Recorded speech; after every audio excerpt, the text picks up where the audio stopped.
Welcome to The Thing About Witch Hunts, the podcast that explores the devastating impact of witchcraft accusations and other harmful practices around the world. I'm Josh Hutchinson. And I'm Sarah Jack. Our expert guest, Dr. Keith Silika, is a remarkable criminal investigator and lecturer whose work bridges the worlds of criminology, forensics, and human rights advocacy.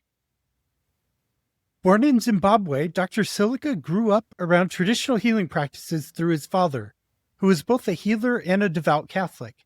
His career has taken him from police work in Zimbabwe to law enforcement and academics in England, giving him a unique blend of highly specialized expertise and experience.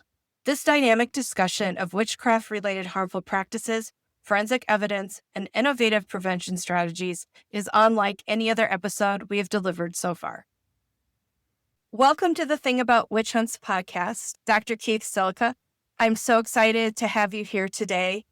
Can you introduce yourself and tell us about your expertise and work? Thank you for having me, both of you. Very delighted to be here. So I've got a very long, ambiguous, and some people call interesting work profile. I'll keep it short. I don't know if you can tell from my accent, I was born in Zimbabwe. When I was young, when I was 21, I joined the police there. Worked for the police there for about 3 years. Before that, the background to the story is my dad used to be a healer, witch doctor. So I grew up around him seeing patients coming to the house. I grew up around ritual cleansing ceremonies. And then I joined the police when I was 21. And then when I immigrated to England, I joined the police again, worked for the police for about 12 years. And at the same time, I was doing a PhD. So I did studies in undergraduate in criminology, a master's in crimes investigation, and PhD in forensic science. And then I teach on the policing modules here in Salford. Thank you. It's so good to be talking with you today. We met last year at the Witchcraft and Human Rights Conference at Lancaster University. Why is it important for conferences like that to be happening right now? It was my first conference with the International Network. I must say that I'm a member of the International Network Against Harmful Practices. So it's actually my first time to present a paper on witchcraft and harmful practices in Zimbabwe and forensic evidence. So those conferences are quite important in terms of networking, in terms of research. Like I'm going to be talking about my research. So the network is going to be helping me out with my research. And then the network has helped me out to reach out to people like you. So it's quite important, those conferences, because they actually, while some of the things that we might discuss might be innocuous to other people, but in my context, there's actually victims and people that are embedded in some of the work that I do. Thank you so much. Yeah, for us coming from the background in the United States, it really helped us to contextualize the little bit that we understand. And it was so important to meet you and others, and we're so glad you're here talking to us about your work. We would like to know more about Zimbabwe. Oh, thank you very much. My research is I'm writing a book on witchcraft and harmful practices in the context of forensics and evidence and a bit of artificial intelligence. It will come together at some point. So Zimbabwe, any other colonial country, was a colony since the 1800s. Zimbabwe, Malawi, and Zambia used to be one country. Pretty much like Pakistan and India, they used to be one country, and they only separated in 1960, 61, 62. So they became three different countries: Malawi, Zimbabwe, and Zambia. So I appreciate the initial confusion as to which country. Yeah. So I'll be dipping into those. So both have got the same colonial history, and both have the same cultures, albeit different languages in different contexts. Both have the same issues around witchcraft and harmful practices around the same level. Both have colonial legislation around witchcraft, because obviously when the colonizers came in, they enacted what called the Witchcraft and Suppression Act of 1914, which banned the practice and belief of witchcraft. And when independence came into force in most of those countries, most of their legislation, as we launched the other day, I explained further, they tried to play around with the Witchcraft Suppression Act of those countries because there was new thinking and still old values and old cultures. So those are the issues that are embedded. So the issues about education, about legislation and culture also then affect the ritual killings and the investigation and the evidence and everything that comes with it. What should we know about ritual killings? In the context of Zimbabwe, ritual killings is whereby an individual is intentionally murdered for their body parts. So this happened. I've set up a system. I use Google Alert whereby I set up a system whereby there's a killing, I get an email or an article or any background to it. There's actually a ritual killing yesterday that I just received. So it's a ritual killing, is the harvesting of body parts on the belief that a certain body part will give you certain benefits. The eye of, for example, an albino child, the incident yesterday, this conversation is going to get gory, but we are within context. Yeah. Right? So yesterday, Yeah. killing involved killing of a 14-year-old and the harvesting of their sexual organs, example. And some ritual killings will take the liver, sometimes they'll take the ears. It depends on what's the agenda, what's the framing, what's the intention of the offender in that context. So these ritual killings are pretty much works around Africa in different contexts because of language and culture and location. Certain nuances in terms of the killing change because they are not uniform, because obviously we don't have books about it, which I'm hopefully trying to produce. Okay, these types of ritual killings are a result of this type of offender, this type of contact, and this type of investigation. The numbers are pretty difficult to ascertain because certain ritual murder or harmful practices can be disguised as something else. It could be a domestic violence, or it could be domestic violence that go other way. So those cases are very difficult for us to capture in terms of data. So that's one of the difficult paradigms when trying to encapsulate information around which are the types of killings. So we have to be very look into cases and just see, okay, there is this element, this element. So that's in essence the ritual killing and harmful killings within this context. Thank you. That's such a great way to explain it. Thank you so much. Witchcraft beliefs drive this. What are those and how does it create the conditions for these attacks? Oh, yes, so for several reasons. I'm always coming up with theories and things in my head when I'm looking at it. Why do they come about? And I call it like the burden of the African mind, whereby if somebody in Africa wants to make a decision about getting married, getting a job, doing everyday activities, they have to consider the rituals, the cultures, and sometimes most people belong to multiple kind of practices. For example, my father was a healer, but he also was Catholic. He never missed mass most of his life. So those are the kind of elements are there. So what causes this? I think for me, number one is socio-economic circumstances, because most of those areas, and as you will see in future when we bring me back when I'm talking about the book, and there's profiling in terms of the victims and offenders. So for me, number one is poverty. Most of these areas, those countries have got low GDP, low unemployment, lack of resources, etc. And as a result of that, the children don't go to school. For example, Zimbabwe was the highest number of childbirth for children under 18 for quite a long time. And there's a report by the United Nations to that effect. So there's poverty, then lack of education, lack of resources, and social jealousy, because we're in the age where people can see images of things and things like, okay, in order for me to get that, the novel ideas of people finding a job have been taken away by socio-economic circumstances. And miseducation as well is quite important, because I'm one of the people who grew up around it and I believed it because I've been told by my people, by my peers and by my elders and by my father, and also peer pressure within communities. Okay, you've got this element. You don't go to the local hospital, go and see this witch doctor, go and see this prophet, etc. And also another issue that perpetuates this practice is the lack of medical facilities. That's why people go and see healers or witch doctors, because they don't have access to proper medical facilities. So that's in essence an overview of some of the reasons that causes some of these practices. How are the victims selected for ritual killings? Why are certain people targeted? In order probably to explain that, I might introduce a criminological theory called the routine activities theory. It's called RAT.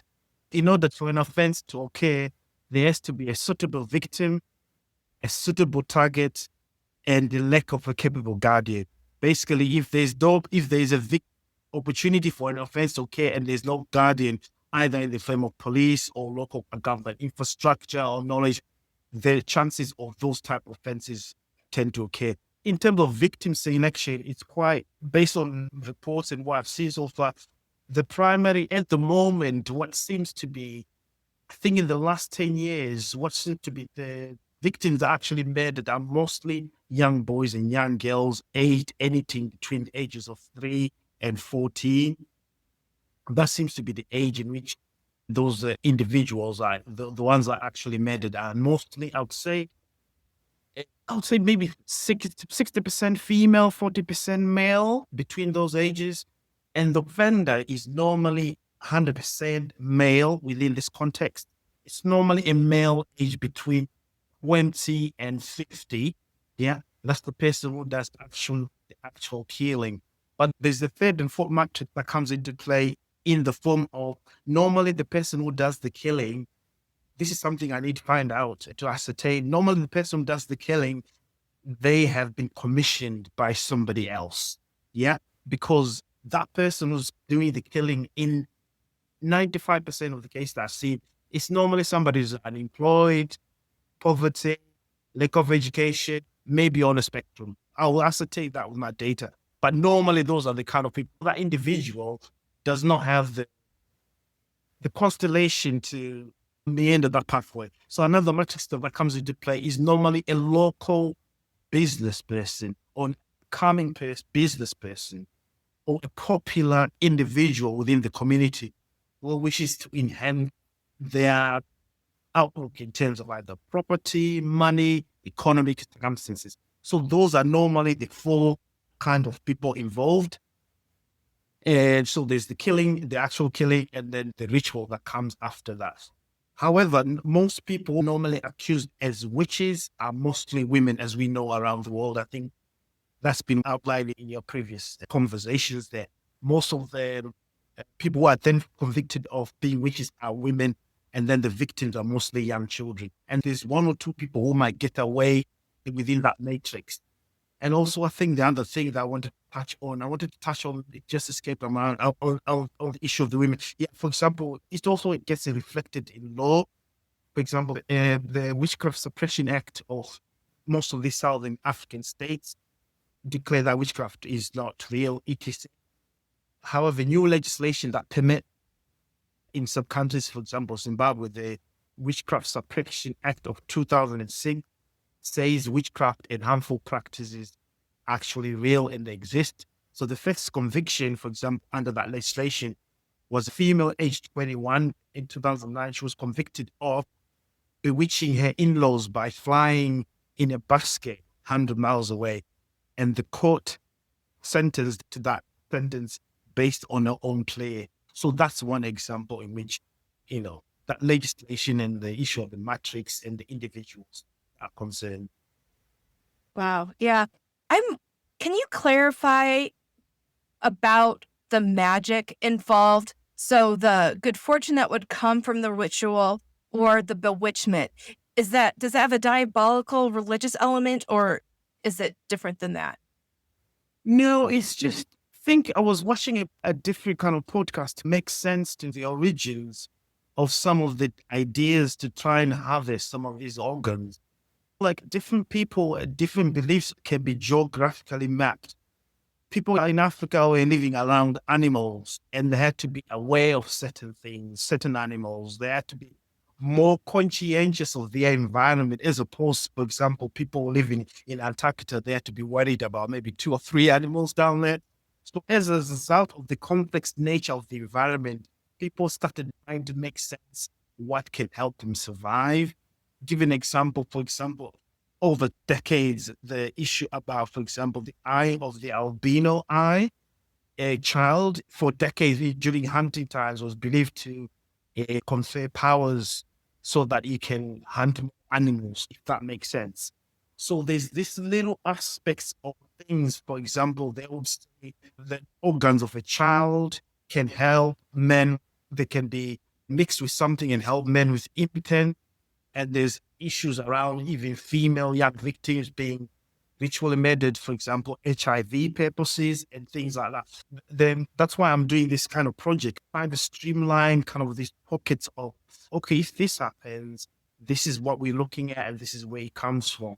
And also some of these types of murders and body parts change over time because, again, the investigative process within the police stops on arrest. There's no further understanding of, okay, where does this come from? Because there's a conflict on law, culture, or the suspects merely not saying anything, and then the investigation stops. So there's a gap within that context in order time to explain these little different body parts and what they're supposed to help in terms of they're helping like in real life, if that makes sense. In your forensic analysis, is there a clear distinction between cases that are driven by genuine beliefs versus those where the ritual elements might be used to mask some other criminal motive for a robbery or a personal vendetta, maybe? Yeah, because I want to say forensic analysis because I will not, because of ethics, it's quite difficult again to, that's why something I'm trying to reach out to certain governments who are friendly. But the problem with that is some of the data is muddled and it cannot really be properly analyzed. Even the one that goes to court is very much muddled. So to answer to your question, yes, there are, as I mentioned previously at the start, there are crimes that normally start, for example, as a land dispute. And then another person goes to find a witch doctor to try and get the other person to either give up land or not speak to him or even kill them. And then it will start as a land dispute, and then the witch doctor gets involved, and then another young person gets recruited to do the actual killing because, as I mentioned previously, most of the offenders are pretty much unemployed, normally else on the spectrum, etc. And then what normally happens in that offense becomes muddled. For example, the case that I was talking about that happened yesterday, about the killing of a 14-year-old child. We don't have more information in regards the other offender. When I was mentioning my theory on who's the other people involved, we don't have that information. And those people are in most cases that I've seen, there's even open cases that you can watch on YouTube whereby the information is not given up by the offender in most of the cases. Right, even some of torture techniques that I found in Zimbabwe, most of that information is not that well known. Yes, it's difficult because there's so much evidence of a lack of a lack of information in some cases, a dent of information in some cases, to actually label certain crimes that have been done in certain ways. That's why I come in with this type of research that I'm trying to do. Yeah. We find when we're looking through incidents that happen here, or if you find a documentary done about a serial killer in U.S. history, often those who are analyzing it don't know quite what to make of if there's occult signs or evidence of Satan worship. Sometimes it really is blamed on that. Other times it's recognized, oh, that was part of the perpetrator's tactics to create his persona. So it is really interesting to see how these are very different contexts, what I mentioned and what you're describing, but there is always, it's hard to pin it down sometimes. So thanks for sharing that, because it really helps me reflect on what I see when we're looking at crimes here. And is there anything else you'd want to share about forensics? I just add a bit of a note on that. And there are also harmful practices in which, to answer your question, a religious element is involved. So whenever a religious element is involved, all the suspects tend to appear clear. To give an example, there was a harmful religious killing last week whereby a prophetess took somebody who was on ADHD spectrum. They gave him a concoction, prayed for him, but the concoction killed that person. So they buried that person at the shrine. the 6 of them. However, when the police got involved because of missing person, they all got arrested and all confessed. They were all clear in terms of what they were doing within that context. So I'll add the note that when it's involved ritual killings, that's the other problem, is the police also have also their biases and stuff, so it doesn't come into effect.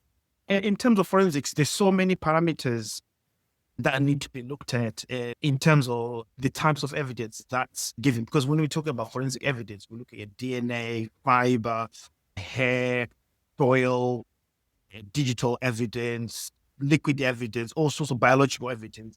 So in terms of the ritual murders that normally occur in Zimbabwe, there's in general within those countries, there's lack of forensic facilities. The main one is in South Africa, for example. For example, Malawi, Zambia, they send most of their forensic analysis to South Africa, the big ones, and the small cases, they deal with them. When we are looking at evidence, we're looking at the Lockhart principle that every contact leaves a trace.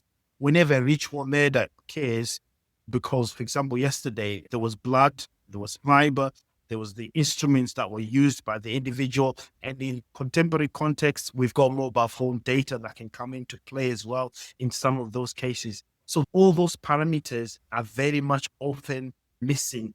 What also adds complexity of the crime scenes within ritual murder is the presence of charms, bracelets, and other liquids and objects. Because very often when you can see some of this stuff on YouTube, very often some of the liquids are found there are blood cautions which have been mixed with several people, for example, as like a power matrix. So that can complicate the crime scene in my context. If I'm to go to that scene and swap that scene and I get 26 DNA profiles, there needs to be an analysis and understanding and a protocol as a result of that. For example, using that same example, and this has been played several times, where a ritual incident is occurred and there's loads of blood that's been found. Even lack of profiles not being done on certain objects. For example, there are what called popular healers in these countries. They go around in villages healing people. Sometimes things go wrong, and these people carry with them evidence from one area to another through the objects that they carry, number one, through the contacts that they do, through the signature rituals that they do. So those are the type of things that I'll be looking into and say, listen, you can have evidence from a ritual scene that you've been looking for from a year ago. So this is something that we in the Western world will probably see on Netflix, but some people in different countries have got no idea how much forensic has moved forward in terms of prevention and detection of these ritual murders in this context. You mentioned prevention, and that has me curious. What techniques are there available to prevent these kinds of attacks? Yeah, so again, this is something I'm working on. One of the main things I'll be looking at is using artificial intelligence around mapping. I'd like to, for example, map the different body parts and train an AI model, and implement so that it can be used by police forces. Because at the moment, it's a bit haphazard in terms of trying to come up with patterns. We know the offenders, but the body part area has not been partly been looked at because people just actually 3 days ago, there was a young lad in the center of Harare was found with a uterus, walking around selling a uterus.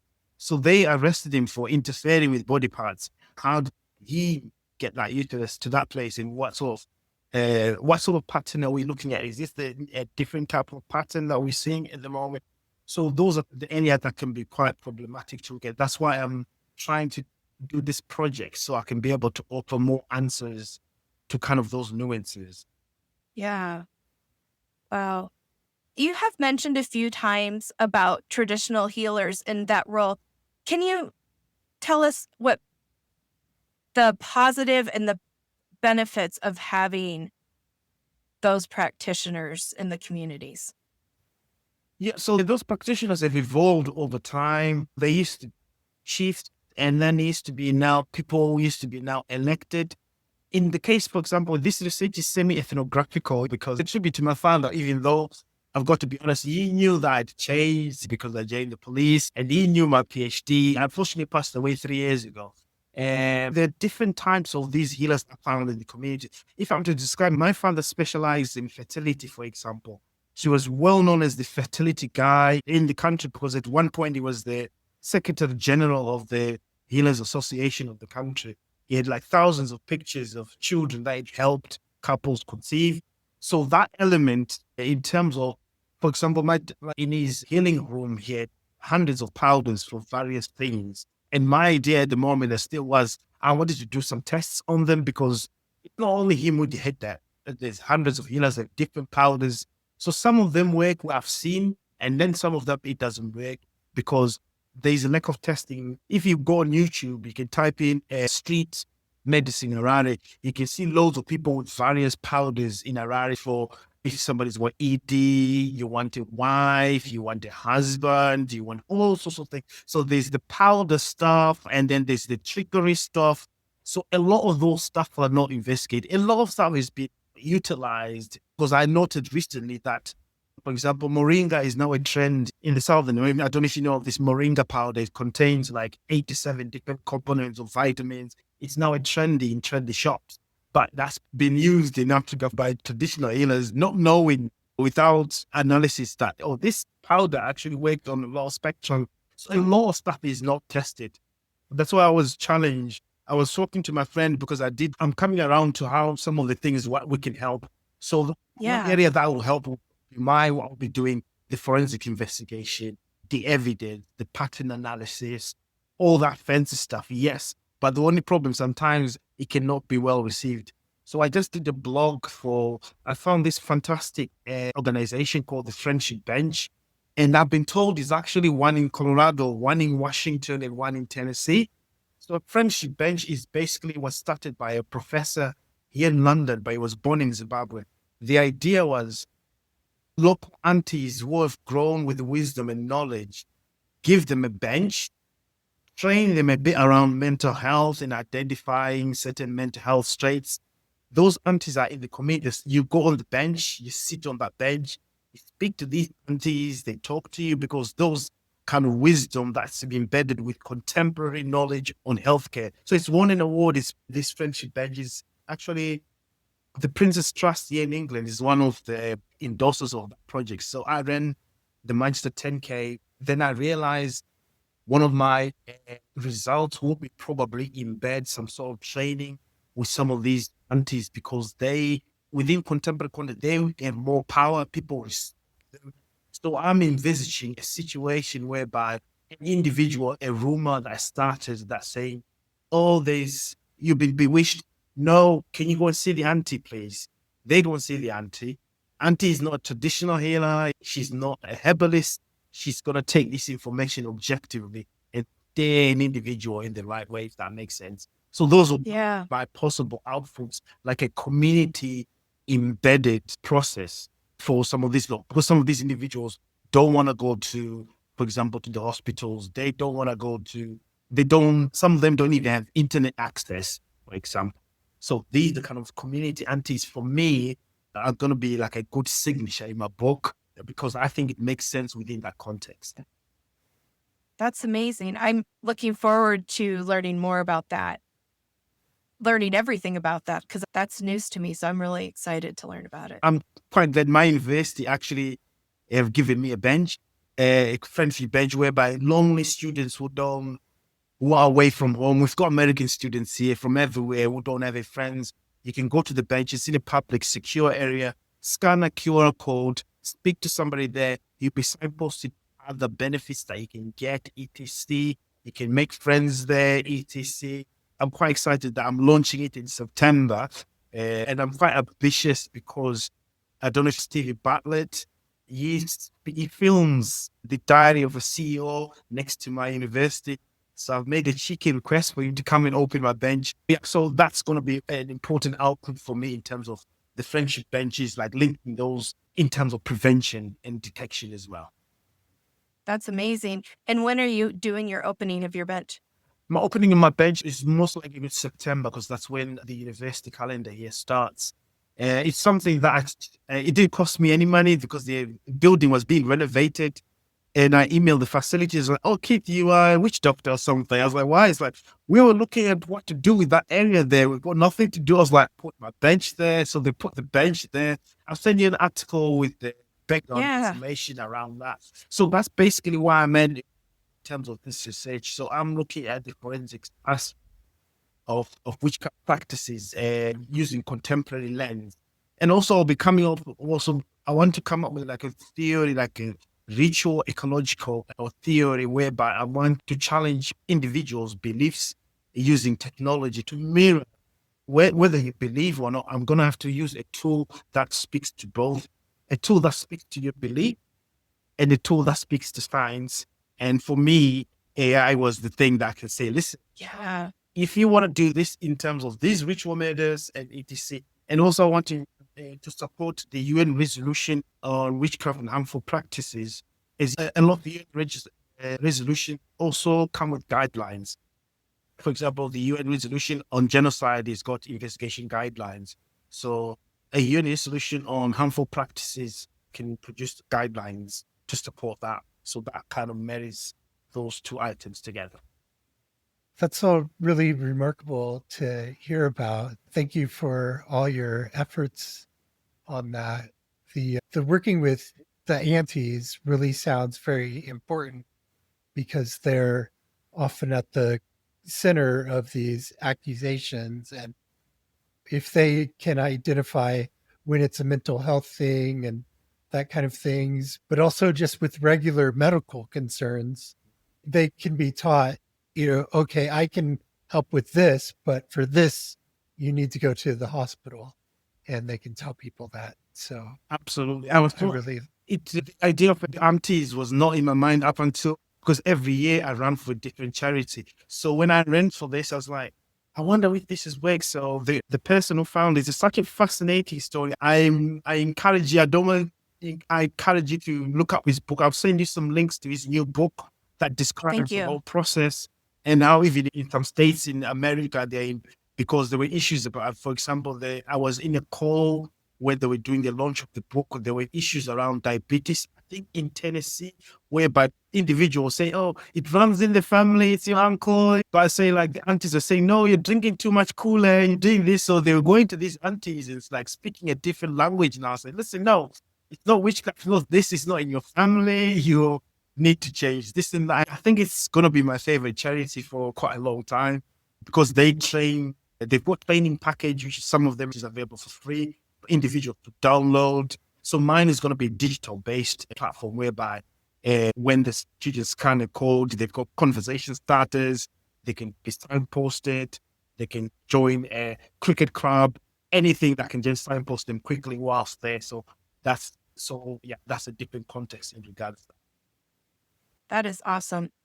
I'm really excited to read your blog. I saw that you had posted it a few days ago and I haven't read it yet, but I had mentioned it to Josh. I'm like, he ran for something. He's excited about it. We need to find out what that was. And I'm thrilled to hear what it is. You mentioned the UN resolutions, and with the work that you do, there must be so many that intersect with your work.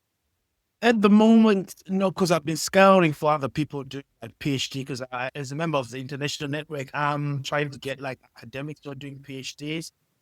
Within the forensic context, at the moment, I would say no, because I've been looking quite a bit. There's no guideline, for example, because I was quite fortunate.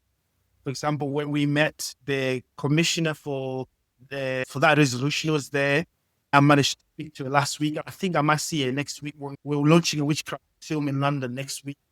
For example, she was telling me like we don't have the guidelines. I say, okay, I'll produce the guidelines for you. I'm always looking for other people doing research of witchcraft in different contexts. So at the moment, it looks like me, but I don't know what I don't know. Yeah. I'm curious. In addition to we know about of course, the UN resolution on the witchcraft related harmful practices. Are there other UN resolutions that cover ritual attacks or any of these other crimes that are happening? Not that I can think of on the top of my head, but there are other human international protocols against disappearing people being disappeared, for example. So there are several UN protocols that cover, for example, as I mentioned previously, the UN Charter on Genocide Investigation is covered by what called the Minnesota Guidelines. So at the moment, within this niche area, there isn't much in that, but in every UN protocol normally is embedded with some other guidelines in terms of either investigation or victims. For example, the albino kind of protocols, there's some stuff there. Violence against women and girls, genital mutilation, they all have resolutions there, then a guideline there that's embedded. And developing that guideline really means hitting definitions head on and finding those acceptable terminologies and considerations of spiritual beliefs, doesn't it? Correct. And also have to consider languages, and as semantics. Some words don't exist. That's languages. It would be me maybe with an AI or maybe using my own witchcraft, create new kind of phrases, which people are doing actually, because certain phrases don't exist in those kind of areas in which I'm looking at as well. Yeah. I have really enjoyed I see you post about your work on LinkedIn. I'm a LinkedIn user and fan. I just think it's so critical for professionals, especially people who are advocating for humanity. Thank you for showing your work on there. But I really do enjoy seeing you talk about AI because I think you're demonstrating the power for good of it. And even though you're just beginning to pull together what these projects are going to be, you're trailblazing with AI. That's amazing. You said a very interesting word this. I don't know. Again, I'm going to assign this to Witchcraft. Liverpool University Press have got a Trailblazers Award. And guess who got it? Did you get it? I got the Trailblazers Award. Yes. Congratulations, Thank you Dr. very much. Silika. Yeah, it's 10 of us who get the Trailblazers Award. It's given to unusual research subjects. So in my cohort, we've got Palestinian poets. We've got somebody who's looking at the use of menstrual blood art. So we've got a very quirky project. I'm doing witchcraft. Somebody's doing Brexit within immigrants. Another is doing small boats. It's very interesting trailblazers. So those are the ones that are sponsoring the book. Hopefully. Wow. Yeah. Wow. That's very magical that I thought that. Wow. Yes. Thank you very much. Thank you. Yeah. Yeah, thank you. I was curious, the Pan-African Parliament issued some guidelines around harmful practices related to witchcraft accusations. How did those fit into this whole puzzle? To be fair, the African Union, they've got several human rights protocols and guidelines. And I'm aware, for example, certain countries do not sign them. For example, Zimbabwe is not signatory to the International Convention Against Missing Persons within the UN and also within the AU. So I don't know, there are certain specific protocols and guidelines to which certain countries simply do not sign based on what's happening in their country, based on the types of leaders they've got. And also even instances whereby Zimbabwe is signatory to all the UN conventions against violence against women, etc. And yet there is more violence against women in the country, and there's not much noise or the use of that protocol within that context. So the legislation and protocols can exist sometimes and sometimes cannot be implemented. What else would you like to make sure that we understand about this amazing work, about the children, or anything else that we need to really consider when we're learning about this? Yeah, I think for me, ritual within the context of the areas that I'll be looking at, ritual and harmful practices are weaponized against women, children, political opponents, neighbors. So they are used as a weapon by anybody to do harmful practices. And also issue of labeling is quite prominent because it's quite innocuous that over here you can give each other nicknames. But in certain countries, labeling somebody witch, like in Zambia and Malawi, can end somebody in court based on something that's flimsy. If you look at the current state, the current case in Zambia between the different political parties, in which one party is claiming they were trying to kill them using this few object, and that case has been in court for over a year in Supreme Court. So there's weaponizing of the law against political opponents, and also clogging up the justice system. And also another issue that's important is there's some definitions and the ambiguity of both the investigation and the legislation. In terms, for example, in Zambia, they don't allow, they repeal the Witchcraft Suppression Act, and yet they're taking somebody to court over something that they already appealed. So those are some of the issues that concern. And also there's lack of material evidence. And if there is evidence, it's evidence that no offense to everybody, you and I would love it. For example, the case I mentioned about Regina's fatal case about the basket. These are fairy tales that we read in book. So the material evidence within those cases is very problematic, and it needs to be unpacked.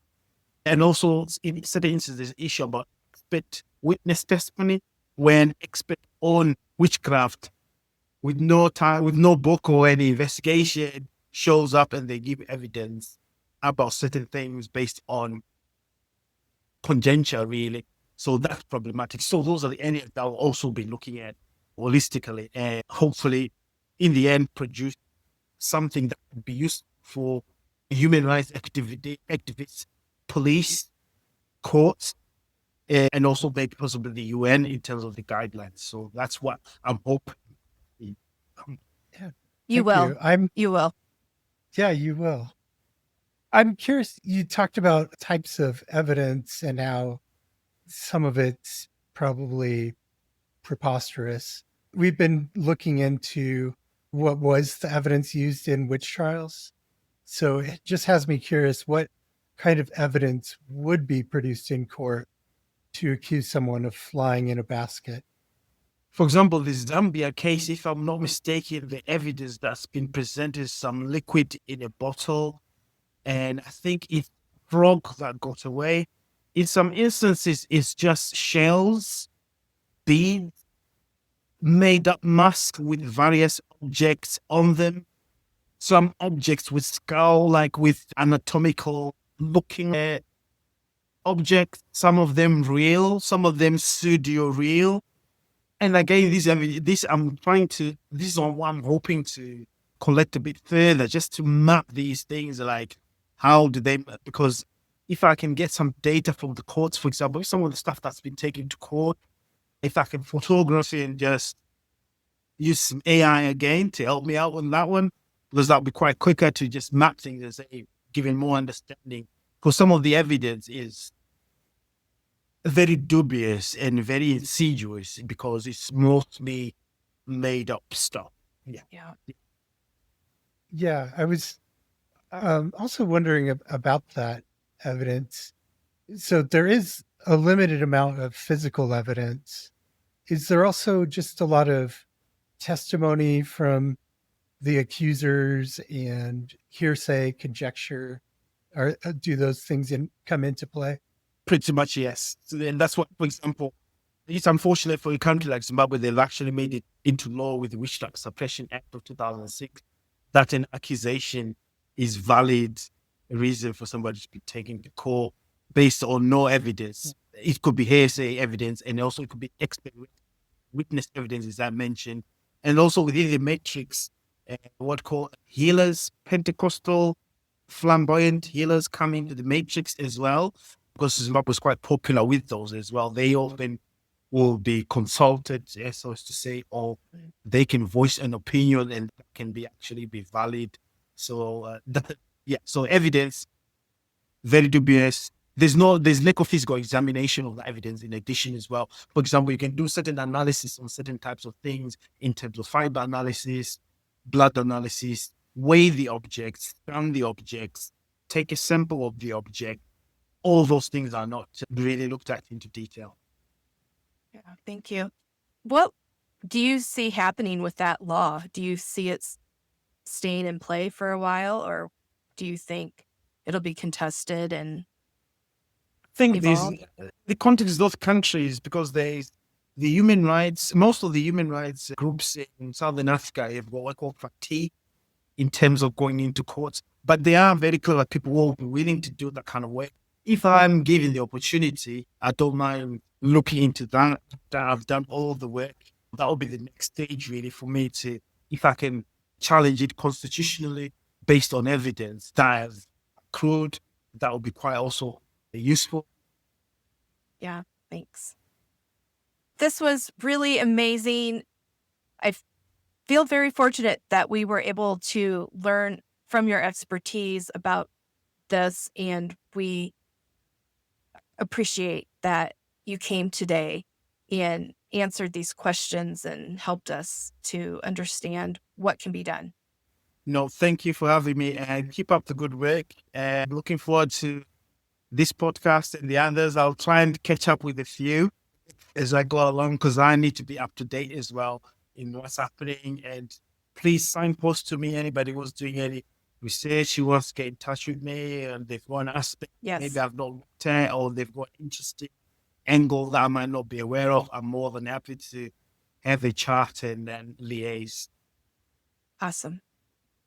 Definitely. Thank you so very much. Cheers. Thank you, Josh. Thank you, Sarah. Join our organization End Witch Hunts live on World Day Against Witch Hunts to learn from leading experts about the survivors of witchcraft accusations in Ghana outcast camps. Sunday, August 10th, End Witch Hunts Events is bringing together specialists from Amnesty International, the Sana Institute, the Total Life Enhancement Center Ghana, ActionAid, and Sangtaba for a crucial discussion on supporting survivors of witchcraft accusations, with a special focus on women and children in Ghana's outcast camps. The World Day Against Witch Hunts isn't just about history. It's about understanding a crisis happening right now. Vulnerable people, especially women and children, still face violence and exile due to witchcraft accusations in communities that desperately need our support. This is your opportunity to learn directly from researchers, advocates, and organizations working directly in these communities to address their needs. Events are happening globally to honor this day of remembrance and education. Please share the event details with your network. You can register for free at endwitchhunts.org/day. This event will help you gain insights that can help turn awareness into meaningful action. Because understanding and then starting an important conversation is where meaningful change starts. Hear the special expert panel Sunday, August 10th, 2025 at 5:30 p.m. GMT, that's 1:30 p.m. EDT. Find the link to this free online webinar at endwitchhunts.org/day. Come check us out on the Thing About Salem podcast and join us on our Patreon for bonus content and chat. Have a great today and a beautiful tomorrow.